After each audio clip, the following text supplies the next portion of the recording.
Should you pay for PR placement? Welcome to the Flow Lane with me, Emma Maiden. This podcast is for the female entrepreneurs who want the both and big goals and a life that you can actually enjoy. We're talking sustainable scaling, working in flow, and creating a business that supports your energy, not drains it. Let's dive in. Should you pay for PR placement? Now, paid PR can buy access, but it can't necessarily buy impact. And the question isn't necessarily, should I pay? It's ultimately, what outcome are you actually trying to create? So we're going to dive into all of this today. And ultimately, what is the smartest way for you to create that outcome? So I am making this podcast today because I had a client come to me recently. And she had a friend who'd come to her and said, I'm going to pay $8,000 to be featured in this magazine, and it's going to be distributed, all over Australia. And hopefully someone in Sydney will pick it up and see me.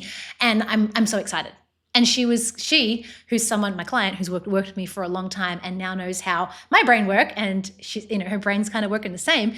She was like, do you have a strategy behind that? I'm so proud of her for saying that. And she didn't. She just hoped that someone would see it and it would somehow translate into business for her. And she was willing to spend $8,000 on that maybe. So is that the best business decision? Probably no. Because paid placement isn't inherently a scam, but paying for validation is very expensive. And this is where you need to be super, super clear on where you sit on this. So to give you some context, for those of you that don't know, my quote-unquote professional background was in public relations. I studied it at university. I've worked in the industry now for a very, very long time in a variety of different roles, in-house, agencies, using it for my own business, working with my clients, consulting. I understand how the PR world works. I understand how the smoke and mirrors of it all works. I understand editorial, credibility, and the psychology of perception. So when someone comes to me and says, I want to pay for placement in this magazine, I understand the strategy and the play and the reasoning behind it. But I personally, in all of the magazine features and podcasts and some pretty big media features that I've had personally for myself, for my book, I've only ever had earned media. And call me old school, maybe it's just because of the ex-PR girly in me, but I feel like earned media just feels better because you earned it. You did something worth writing about. You had a thought or something to contribute to a publication that was worth them actually writing about rather than paying for the place to be there. Now, it's not to say that you shouldn't pay to be there because there's a whole strategy behind that. But I kind of just wanted to preface it that is definitely my bias because most people pay or buy into paid media placements for the wrong reasons. Now, I understand that media needs to make money. I understand a place for paid editorial. But for the average service provider who thinks that dropping $8,000 on a magazine feature is going to fundamentally shift their business, that is something that we need to talk about. So a magazine feature is not a business model. It's not even a whole marketing plan. The real question is, what are you buying and why? So I want you to be really honest with yourself because I'm sure you have considered this at some point in your business. Are you buying it for validation? Do you believe that you'll finally feel legit if you have this feature? Are you buying it for certainty? Do you feel like maybe this will fix your visibility problem if you just pay to be seen in more places? Are you buying it for a status that you actually want to be seen as premium? Or are you buying it for avoidance? You don't want to actually do the uncomfortable work. Maybe you see it's uncomfortable of marketing and sales, and so it feels easier to just pay to be seen somewhere. So if you're buying PR just to feel safe, that is a very expensive nervous system strategy because it will not make you feel safe. And that placement will fade very quickly. As someone who has been featured in multiple magazines, who has contributed to magazines, it feels so exciting to see your name, your photos. I've had multiple page spreads and it feels like, oh my gosh, wow, I've made it. And then that magazine issue moves to the next one and life moves on. So it doesn't actually fix the kind of underlying issue. So let's look at this kind of idea of paid placement versus earned media and the energetic and the strategic difference. So paid placement, obviously, as the name indicates, you're paying to be included. So you actually control the narrative, more or less, and credibility can be kind of, weaker if it's an obvious advertorial, like if it literally says this post is sponsored. then the consumer knows, okay, well, this brand has paid to be there. But it can also work as a brand asset. So if you're using it because you want social proof, you want the logo on your website that says as seen in Forbes, you want that authority, it can definitely help you generate that if that's your goal. Versus earned media, which is actually where you're chosen because you've genuinely, like in some sort of relevant or relatable way, or have become newsworthy. So you have something of value to give to that publication, that outlet, and therefore that's why they're featuring you. So this is often linked to then having a higher trust signal, because if you've genuinely been placed there because of what you have to say, because of what you're contributing, whatever it is, people then trust you more. You're borrowing the trust of that audience. You're featured in Women's Health. You're borrowing the trust of the people that love, like, and trust that magazine. You're featured on somebody's podcast. They already trust that host. Therefore, they're more likely to trust you. So it's an instant trust thing, as opposed to paying to be there. That isn't there kind of as much. So often the earned media side of things is better for long-term relationships. This has definitely been the case for me. So many of the features that I've had personally that I've helped clients obtain, they then go on to have a relationship with that journalist, and journalists often have kind of like a little black book of, okay, we need a health expert on this topic. They'll have a list of people that they can refer back to. So if you've previously worked with them, you're going to be on that list, which means you get more featured. So this is where, for example, when I was doing a lot of work in the wellness space, I would so often get quoted as a wellness expert in other people's articles to help them build proof. And that wasn't necessarily a feature, but it was more mentions of my name, and bigger features came from that. So that relationship is built through having an earned media opportunity. And then it also forces you as a founder, as a business owner, to have an actual point of view, to have a story that is worth telling, to have crafted your story, to have understood your story and where it sits in the marketplace and how to actually pitch that so that it's of value to somebody. So I would say that, in my opinion, it's often, I think it's maybe the more preferable round, but it's not to say that the other way is wrong. We're going to explore both of those, obviously. So I think earned feels different because, as I said before, someone else is actually staking their relationship on you. So their reputation on you, rather. Someone else is staking their reputation on you by featuring you in that magazine or on that podcast. So to me, that feels like it kind of, it means something more. So if you're making that decision, because say, for example, you are a product-based brand and you want to be able to have someone open your website and see as featured in all these reputable places, sometimes it doesn't make sense to pay to be there in order to borrow that trust to then convert customers into sales or to convert leads into sales. So there's a bit of a decision framework that you can kind of take yourself through here. So if you're considering paying, run it through this filter. So number one, audience alignment. My goodness, please make sure that you're not just doing it because you think it sounds cool. Actually make sure, is your buyer actually reading that publication or listening to that podcast? Is it the right geography? Is it the right stage? Is it the right... Are your actual dream clients listening to that? Or do you just love that magazine and think it would be cool to be featured there? Is that where your dream client is?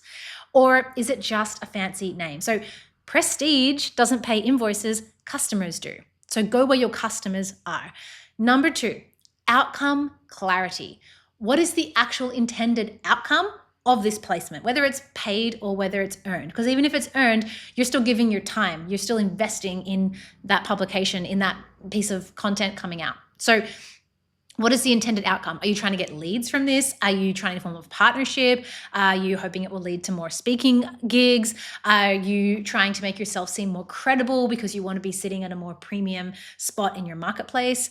If you actually can't name the outcome that you're trying to achieve, then it's just a vanity buy. It's just something that you're doing to feed your ego as opposed to having a clear purpose within your business. So number three is the distribution plan. And this is where most people fall down. So if you have paid, for example, to be there and you're just hoping that people see it, then that's literally dead on arrival. Like you are just hoping that how many times have you opened a magazine, read an article, thought, my gosh, that's such an inspiring story. I really should buy that person's product. I really should look them up on Instagram. And then literally turned the next page and done the same thing with the next thing and the next thing and never actually taken action. Like how many times have you gone back into that magazine and had a direct shift in your behavior, directly looked that person up because you read about them? I would say probably not many times. So you actually need to then have a full repurposing plan to leverage any kind of PR, whether it's paid or earned. So obviously the first one being your email list. We were featured in this we were featured in this magazine. We were featured in here. Here's my latest article in this thing, whatever it is. You're further demonstrating to the people that are, already on your list, hey, I'm also being recognized. I'm being trusted by this other publication. You can read about it here. Having it as a pinned post on your page so people see, again, it's instant credibility. Wow, they were featured in a magazine. They must be someone. It's that perception that people have instantly. And then actually having your sales page and having that actually set out so that there's a credibility section. So when I click, and I love using the example of like skincare, for example, I'll see an ad. I think, wow, that's really speaking to me, but is this a scam? Because so much of the internet kind of feels like it is. And then you click through and you see their sales page and it's very clear, oh, they've been featured in all these places. They must be legit, is kind of how the consumer brain sort of works. So making sure that you're actually then I cannot tell you how many people I work with that have been featured in incredible publications and podcasts, and it's mentioned nowhere on their website. There's no little bar that says as seen in. Like, it's as simple as that, but it instantly builds know, like, and trust with people because they know, like, and trust those other places. And then maybe you're wanting to use that to then fuel other opportunities. So you're putting it inside like a podcast pitch, being able to show, hey, I've also been featured here. I do this all the time, and I've landed some really big opportunities by leveraging past ones, by saying, I wrote about this for this particular article. I was featured in this magazine speaking about this point. It makes the person instantly go, wow, if someone else has featured her, maybe I should too. And then maybe you're also using that for, a speaker's deck. If you're on a podcast and you want to do more speaking, you might be using that to show, hey, I can clearly articulate and communicate a point. Here's an example. And then also social proof and reels. So this is where so many people fall off, is that they'll get an incredible feature and they'll maybe share an Instagram story of them flipping through the magazine and saying, here's what we got, yay, and that's it. Oh my gosh, please can you brag? Please can you stop trying to be humble? You either paid to be there or you got featured there, which is not an everyday occurrence. Please shout about it loudly. Please make a reel about it. Please have it feature across multiple reels and use it as B-roll and have me seeing it constantly. I'm not going to get sick of it. I'm just going to be over here clapping you on.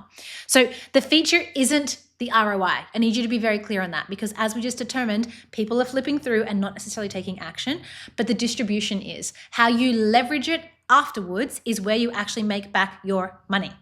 Because often in a more traditional sense, say you're featured in a magazine, you're not often able to give someone a coupon code or go use this code to get this. It doesn't work like that. We pitch it or we leverage it as brand exposure, but brand exposure doesn't pay the bills. So you have to then be so strategic with how you're using that piece of media off the back end to build all this other stuff out. So PR isn't necessarily what happens in the publication, it's what happens after the publication. And you can continue to leverage that for years and years to come. So number 4 is the opportunity cost. Let's take it back to the original woman that wanted to spend $8K. What could $8K buy you in your business? A funnel, ads to a proven offer, a coherent editor for maybe your own thing, a VA support, a coach, a brand photographer to be able to do a full website refresh, VA and systems to help you to then be more visible. If the business foundations all this stuff isn't in place, PR is just going to magnify that mess, because you're going to get the exposure, you're going to have the eyeballs on you, and it's going to be for such a short amount of time. And if you have no way of capturing all of that, then that $8,000 is much better spent setting all that other stuff up, so that when you then want to invest in essentially a billboard, there's somewhere for people to go. It actually is a clear pathway for them to enter your world and ultimately become a customer, for you to then see ROI on that decision. So if all that infrastructure isn't set up, go and invest your money there before you start stepping into PR and visibility in that way. And then the 5th part of the framework is ultimately integrity and transparency. So is it clear that it is a marketed / sponsored / advertorial style feature? Now, it's pretty murky out there. There are a lot of podcasts that charge people to be on the podcast and don't position it as a sponsored episode. And so it's great if you've paid to be there and it looks like you didn't, but is that necessarily ethical? I would say maybe not. And are you okay to know, people to know that you paid? So if someone is actually saying, this is a sponsored episode by whatever the brand is, and I'm sitting here with the founder, are you okay with that? Because that's part of being ethical and transparent in business. And then does it actually match your values and the brand that you're building? So is it part of your long-term play and your positioning in the marketplace of where you're ultimately trying to get to? So I want you to actually think about all those things before you go and make the decision to pay for PR. Or on the flip side, just do something worth writing about. Like, earned media comes from being specific. It comes from being a little bit provocative and actually in a grounded way having an opinion about something, not just ranting on the internet. It comes from being useful. It comes from being timely. Can you in a timely manner contribute to a current world event in some way? Do you have something that is data-backed or story-led? Stop chasing platforms and start actually building the proof. One little hack I have for this is set up a simple Google alert. I know, so old school. Set up a simple Google alert for something in your industry. So for example, when I was teaching meditation a lot, I would have the words meditation. And so anyone who was writing articles about that, I would get a Google review every day of a Google alert of all the articles that had been written on that topic. I could then reach out to that journalist and say, oh, I saw that you recently wrote about this and you referenced this study or whatever. Here's a new angle to that, or here's a next level we could go to that. Could we do an article about blah, blah, blah? You're able to then reach out in a timely way. If you notice that something is happening in your industry, say you're a nutritionist and you work specifically in weight loss, and there's some new weight loss drug that has entered the market and you have a clear opinion on it, and maybe you have some research or some client stories that you could share about that, that is really valuable information for a journalist to have. So you can reach out to them and say, hey, this is what's happening in the world today. I have something for you. That gives you value, that gives you leverage. That, in my opinion, is so much easier than figuring out, should I or should I not invest all this money into something that potentially isn't going to give me a really clear ROI. So if you want press, become press worthy. It's kind of as simple as that. So create a media worthy point of view, build your assets. So actually have, your bio, the topic angles, and the credibility markers. So this is something that I go through with my clients a lot, and we build out basically like a media kit. You don't need an agency per se to do your PR outreach for you. It's very simple, but you do need to be very clear and very easy to work with, because there's nothing a busy journalist hates more than chasing you for your bio, your headshot, the link to your website. They're going to go, oh my gosh, like we just didn't include that. The deadline went, sorry. So if you have all of that on the front end, it can go, thank you so much for including me in this article, feature, whatever. Here's everything you need. And there is beautiful high-res images. There is beautiful bio that clearly spells out everything you do. There's a long version and a short version. There is links that link back to your website, spelled out and hyperlinked, so that it is so easy for them to do their job. They're not having to guess. They're not having to try and Google you and figure out who you actually are. You're giving everything to them. It's super easy. And then you actually then having those 3 topic angles. So you can use that whether you're pitching for speaking, for podcasting, rather than reaching out with just like a one shot. Hey, I want to talk about this. And they go, well, we just spoke about that. We've done that 6 times this month. We're not interested. You go, hey, this is who I am. This is why I'm credible. And then these are the 3 things I can give comment on or contribute to in some way. They then go, you know what? Number 3 is for us. You're on. It's as simple as that. And then start where it's easiest. So podcasts are pretty easy. Like, it's a high trust space and there's a lot of niche audiences out there.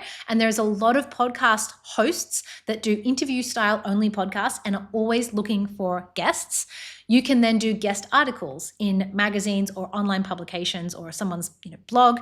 You can jump on panels, summits, or of course you can pitch yourself for a keynote on a big stage. Pitch with relevance though. So why does this matter now? And here's the angle and who it serves. Not just, hi, I'm amazing and you should totally write about me. Thanks, bye. Because everybody's amazing. Everybody in your niche is just as amazing as you are on paper. So you have to make it super clear as to why you. Here is the angle that's going to work for that publication. Please do not just go to ChatGPT or AI and say, write me a pitch for this publication. I cannot tell you, even myself, as someone who has a podcast, I receive pitches every single day that are so clearly written by AI. They haven't listened to the show. They're referencing the name of an episode, trying to make it actually sound relevant, and they're just pitching their whatever. Take the time to, like, the little PR girly in me hack is take the time to go back and read or watch the last 3 episodes that that person has done and contribute meaningfully. Butter them up meaningfully. They know you're buttering them up, but if you're doing it in a way that's like, I listened to this episode and when you spoke about da-da-da-da, this is what landed for me, and I like actually show that you engaged and listened to their content. I had someone very, very high profile pitch me yesterday. This is kind of a funny story, maybe embarrassing for them. I'm not going to say who they are. They pitched me an incredible pitch and they wanted me to write about them in Women's Health magazine. Now, I don't write for Women's Health magazine. I'm just featured in Women's Health magazine for myself. So somewhere along the line, they've got that confused and they've sent me this beautiful pitch as to why I should write about them. And I'm like, I don't have any byline articles in that magazine. I've only ever been featured in it. So why are you pitching me?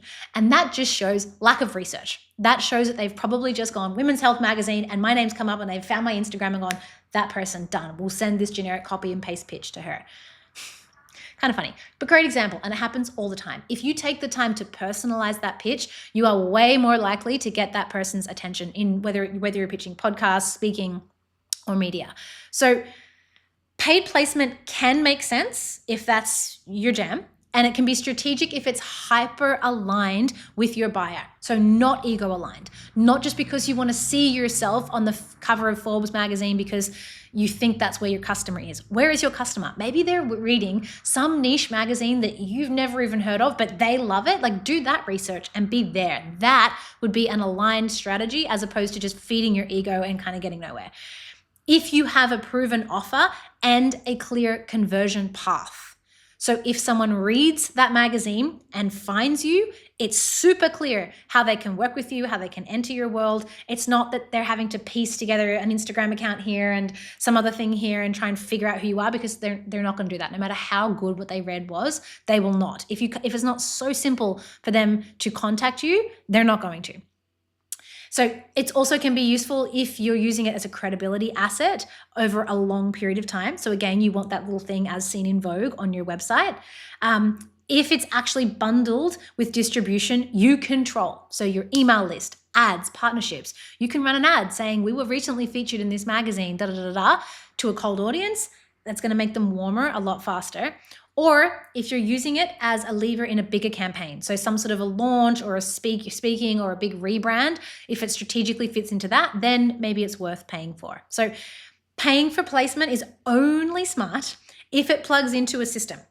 So I want you to really, really be clear on that. If it plugs into a well-oiled machine, then yeah, you make the investment and bring people in. If it's not, maybe you need to think about setting everything else up first. So it's not that you never should pay, although I personally never have. It's that I don't want you to outsource your credibility. I don't want you to play small or think that you have to pay for a seat at the table when you probably know enough, have enough to share that you could earn it. And PR is, actually one of the best strategies in business because people talk about you, people see you somewhere. That brand awareness is massive, but it's nothing if you can't actually distribute that attention, if you can't harness it and hold it.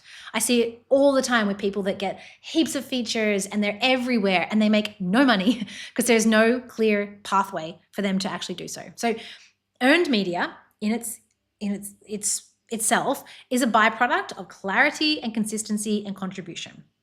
So if you have those things, then you can be consistently pitching yourself for earned media, which is going to save you money and give you more trust. And ultimately, I think be a better part of your strategy than just risking the, 10K investment and hoping that it pays off.